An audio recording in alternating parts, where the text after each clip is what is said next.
புதுச்சேரியில் வரும் ஏப்ரல் 9ஆம் தேதி வரை சட்டசபை தேர்தல் நடைபெற உள்ளது.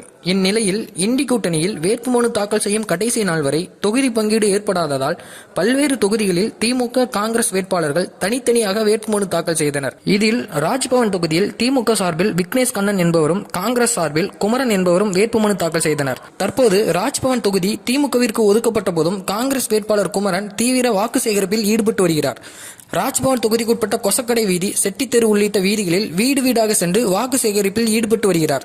இந்த தொகுதி திமுகவிற்கு ஒதுக்கப்பட்டுள்ளது என்ற கேள்விக்கு இதுவரை காங்கிரஸ் தலைமை எங்களை வாபஸ் பெற கூறவில்லை என்றும், ஆதலால் நாங்கள் வாக்கு சேகரித்து வருகிறோம் என்றும் தெரிவித்தார். மக்கள் வரவேற்பு அமோகமா இருக்குது. இந்திய தேசிய காங்கிரஸ் சார்பாக ராஜ்பவன் தொகுதியில் போட்டியிட வாய்ப்பு கொடுத்த தலைவர் ராகுல் காந்தி அவர்களுக்கும், தலைவர் மல்லிகார்ஜுன் கார்கே அவர்களுக்கும், மதிப்புக்குரிய ஐயா புதுச்சேரி மாநில காங்கிரஸ் கட்சி தலைவர் வி ஐயா அவர்களுக்கும், மக்கள் முதல்வர் என் நாராயணசாமி அவர்களுக்கும் என் மனமார்ந்த நன்றி தெரிவித்துக் கொள்கிறேன்.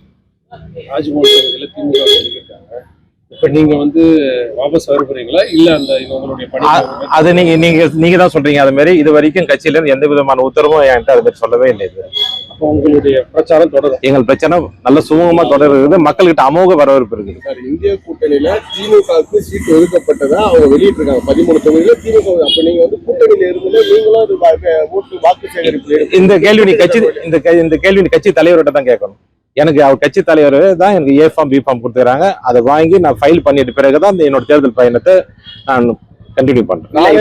நாளைய தினம் நீங்க வாபஸ் பண்ணணும்னு சொன்னா கட்சி தலைவர் உங்களை வாபஸ் பண்ண வற்புறுத்தினா பண்ணுவீங்களா மாட்டீங்களா? சொல்லட்டும், அப்புறம் பார்ப்போம். சொல்லட்டும், பார்ப்போம்.